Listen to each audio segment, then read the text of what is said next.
Allahu akbar. Naam. Assalamualaikum. Nene aja.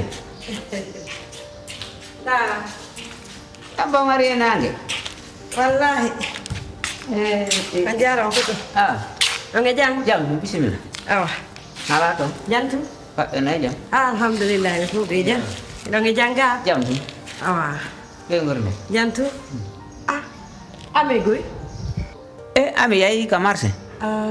Fa ben kadi yayi ka école. Okay. Yayi to. Nalaga. Jam tu. Nala to. Jantu. Eyo. Ene Sulaiman nala taw ka matom. Sulaimana moy jam. Ako mi ngono kadi. Marde wonde. Min ala mo yide mi ala mo nande few. Bayno marde ka matom alhamdulillah. Gasile. Nala to. Jantu. Eyo. Haray ko fi Sulaimana sa woni ko attilal. Ko jam. Ko jantu. Haray ko Sulaimana mi falana ɗengo. Awa ɗon bonnu fel. Ɗon a fewji. Komo hontono falɗamo joom bande ɗum. Min de ko oji o mo mi wonde mum. Oji o wonda kama ɗon. Hajja. Ko jiwdanon. Ko mi fala e Sulaimana joom. Machallah. Ko hontono e kamen. Allah na andi komo pita. Kono mi andali mawɓe makko ɓe. Probléme makko on fof ko alandade mo fi nene makko e ben makko haɗa addi probléme. Joni ko on ɗo falla jobbande Souleymane kono i andama makko ɓen. Nen hajji hen ɗon satta seeɗa de. Ɓay ko satti o ko satti haray kan mayi duwaɗe yidde maɓɓe normal. Ko ɗum duwade. Kono tigi on ɓayi koko Allah no reeni koko moƴƴi won imani ɗen Allah ala e ndaara fimi ɗum si Allah jaɓi. Min de haray ko ɗum mi faala. Haray ko yon immo kisan nangano mi fiimum. Andi no gerto soggirte kusnon ko ɗum wonɗe darnade fimum si Allah jaɓi. Ɗum ɗon min kadi ɗo sabu noon ko honɗo mi yimmanto ko piiji tan sabu koko jogitiɗami ɗon nene hajja billahi wona antumi jogiɗo siɗɗo kono ko waɗɗami ɗon min kadi inchallahu gonɗi ma yorata ɗo miɗon kadi fittude si Allah jaɓi. Anani ɗum ɗo min kadi mi yimmoto mi rewa reweteɗe fof ha ɗum ɗon laata. Awa Souleymane on tigi hewti noon heɓa ko ya nokka ceepu. Awa gasile. Ɗon hawrimode. Yo Allah moƴƴinmode. Amin. Alhamdulillah. Awa joni kon faala hara on jaɓay ɗum ɗo waɗi ɗon kusji ɗi. Nen ha jandi ko ɗum waddata en. An a ronkata ɗum ñande o ñande. Jaɓe tum. Min kadi miɗo mari ɗo ka jiifanko waɗira course fi ɗum. Mi andi ko gonga ko woniri kono jaɓe tum. Ɗum no naɓor ton. Jaɓe tum modi. Waɗa ronka yan kadi. Ñande aɗa ɗo ko enveloppe. Gasile. Gasile en laala. Awa. Joni haray miɗo hotude. Eyo. Haray miɗo hiwro ami so ari nani. Abota ko wara o defa. Mi yewtu. Abbo ha mi ara dara. So ari miɗo hiwromo. Ne. Awa. Awa joni haray mi yehi. Mi ɗowtali bonani. Hay so ɗowtalo. Miɗo salmina ɓe ngol en nani. Awa. Kawtal mon ɗo himo jam. Iɓe jam. Awa. Nen haji ko ni dey mo heɓi nane sagataji haray ko ni nani kono ɗiɗo fof komi waɗiran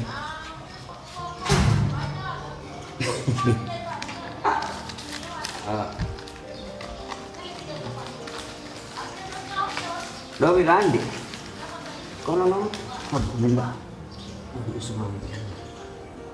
si tawi hiɓe toon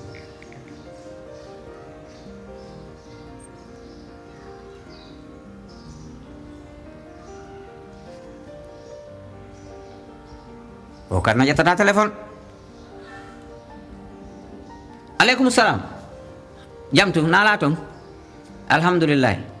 Eyo min ni haren faale darnan ɗon ñalande honde ɓuuri moƴƴire fi humgol dewgal. Wona min dey.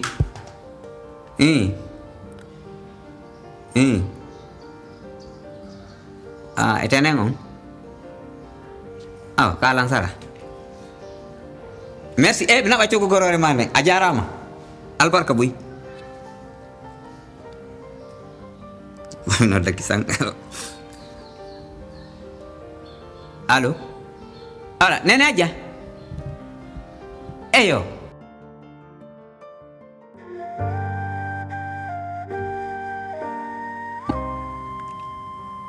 Haja nani mi faala yen yewtu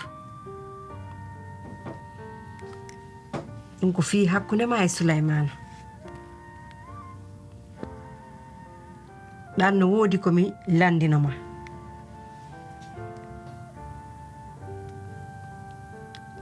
innuɗa mi jentitoma hiɗa miijitade a miijitike nene aw nene mi miigitike moƴƴa lan andi o wonan tala ko bonantala e kadi mi jaɓiri fii Allah woti annabijo dewgal ngal min e ɓiɗɗo mon haray nene no woodi kadi ko aaninila mi anda so yeetiki ɓiɗɗo mon min ko mi woni hombo hajja lan faala andugol foppo est ce que o yeetike mo ko mi woni hombo si tawi woni nene on haalanimo ɗum ɗon tawi mo yiɗila ella ala min jombidiray mi nani ko wiiɗa ko Souleymane ko min heɓimo miɗo andimo te hino laaɓani mi pos Souleymane no hiɗuma ka nder ɓernde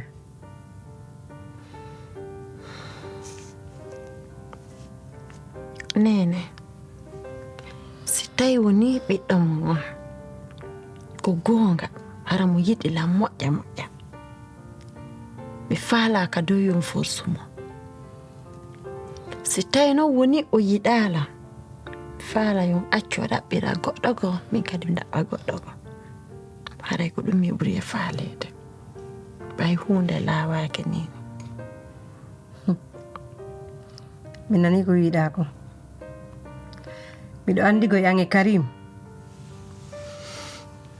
piiji boy feƴƴi hakkunde mo on rewdi ka ɗuuɗi nene ko goonga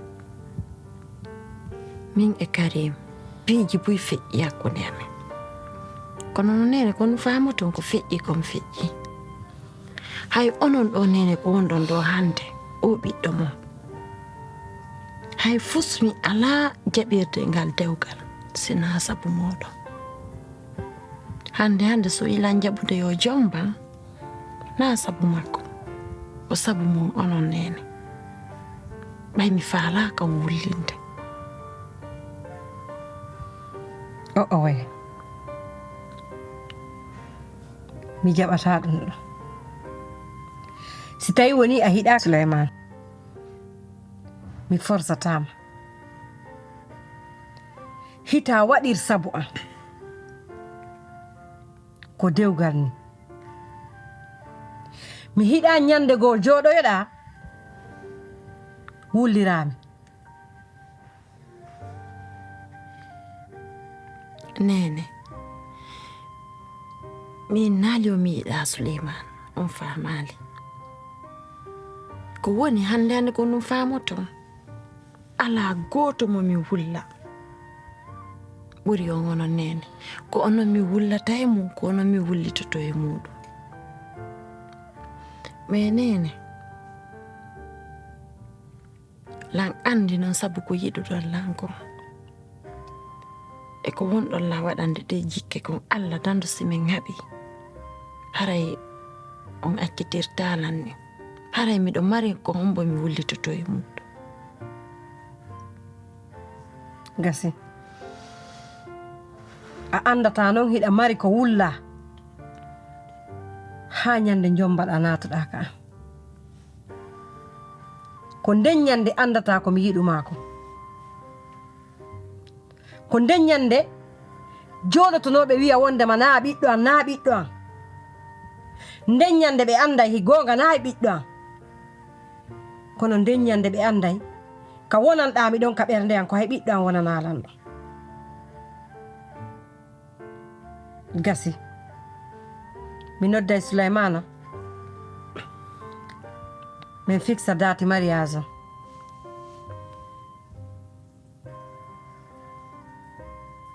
kono waɗi hay fi miɗo andi noon no satti e ma ko tawete a jombete ɗo hara mawɓe ma ɓen ala ga kono inchallah ɗo innede date mariage on hewti si allahu lanɗo newni jaɓi mi waɗay feere mawɓe ma ɓen ara anani nene min hande mi anda mawɗo an ala Guinée nene an ala tum baabi an ala tum hande goto mi anda mawɓe an ɓuri on ono hande kono woni ɗi fuu an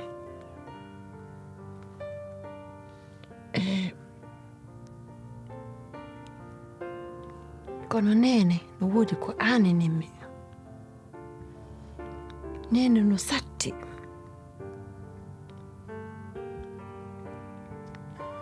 tuma goɗɗo reedi lebbi 9 balɗe 10 heɓa on ɓiɗɗo maɗa akkitira on no yiiruɗa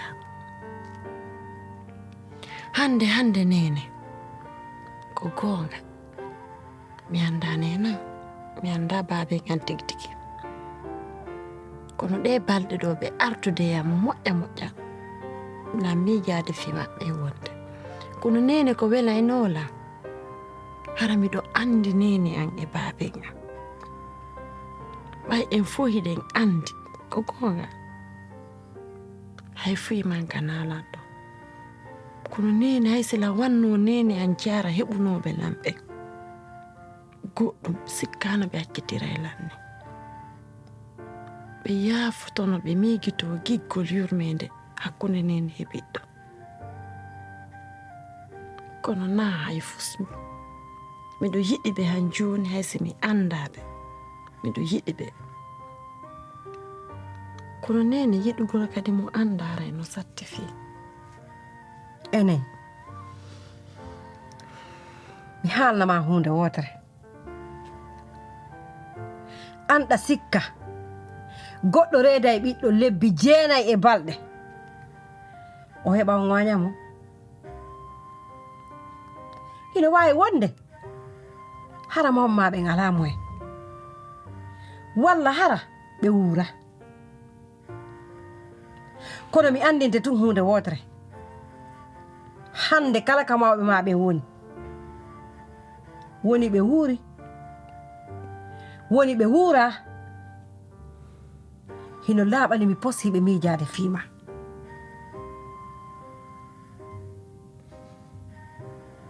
andi kono mi tortoma kala ko waɗata waɗu hakkille ma ɓen e mawɓe ma ɓen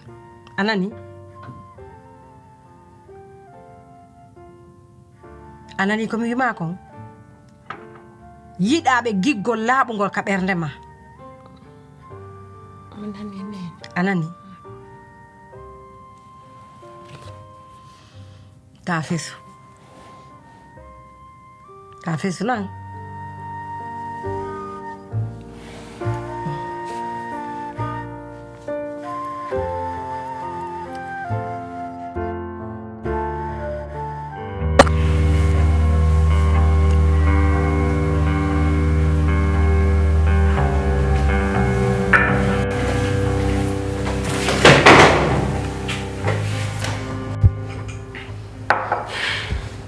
nan taw kon ɗum simi wantini ɗo kafe simi moƴƴini ɗo kafe na fimmami moƴƴinani kafe ɗe est ce que a faami siɗa faala yarde kafe ɗum a moƴƴina e hoorema kafe ko moƴƴinta kon ko fiya val anti guirda kafe ɗum ɗo na an soodi a moƴƴi donc moƴƴina ka nder suudu womi ƴettay sabbi a milanduma ko fi hon kala ko inna ko affaire ménage kala ko fewti fi affaire kuri ko debbo do a wadde a memata a defata allah heɓata wuppata ko fi hon ɗum ko forcé yomi wuppumami lawƴew ɗuma de faire le ménage c'est ça seulement être une femme franchement de n'importe quoi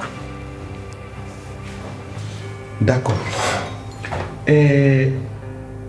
nene inni lan wayono Kadiatou en joni noon mi faala andude ko wonɗum woni deppere ma nekka maɓɓe si tawi ko yogol arselam fuɗɗi to bétise giɗi waɗaneɗa lagine ɗin so tawi komin falɗa fuɗɗitade ɗo mi anda par ce que ɗum ɗo mi runkanima woni ha e dande hewtani lan ɗo ko ɗum faala hande kon ɗum yewno ɗo Kadiatou ko ɗum mi faala bien sûr mi yeeyi toon mi yewti mais j'ai rien fait du mal là-bas Dieu merci ɗum noon sa faala waɗu fête fii ɗum noon j'ai rien dit de grave là-bas parce que komi yeeyi ko Kadiatou Gateau momi andi o mo wiyayno la mooray la lemunne banana mi anda on ɗum yon ɗum la fille villageoise que je connaissais là oh putain j'étais choquée de la voir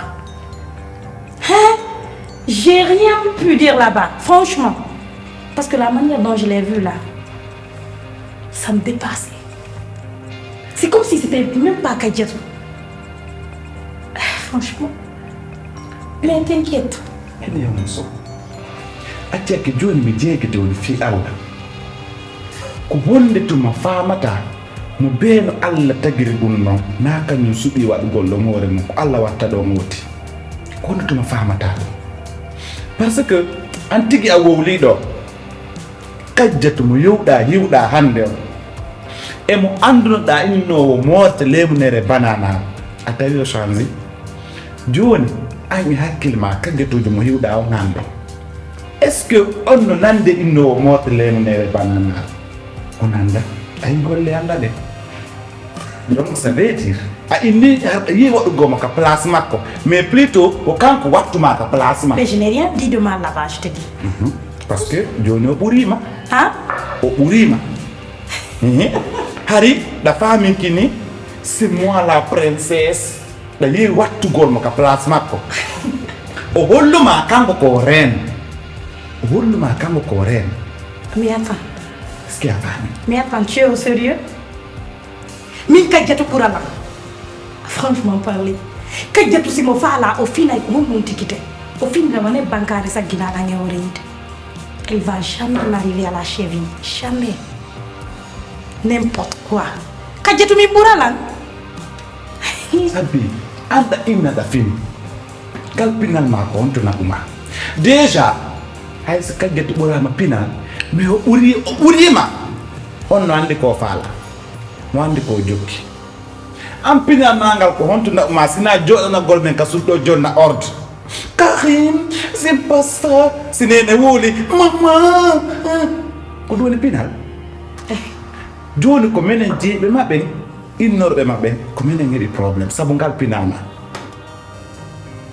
minen en mapodi e ma siko ɗum ɗo woni pinal ndar no changera sa faala soɗo gandi ko ɗum watto lan tewtirela ngawa ñaamo Karim je t'emmerde toi et Kadiatou je sais même pas comment Kadiatou fini wani je vous emmerde joni woni kono mi faala ma Kadiatou à moi ma Kadiatou Gateau oui Kadiatou Gateau mi faala ya selmo tout à fait tranquille jokka business gi maɗi madame Khoucha allez vous faire je vous emmerde je dis tu vas jamais changer on ne dirait même pas que tu as grandi en ville n'importe quoi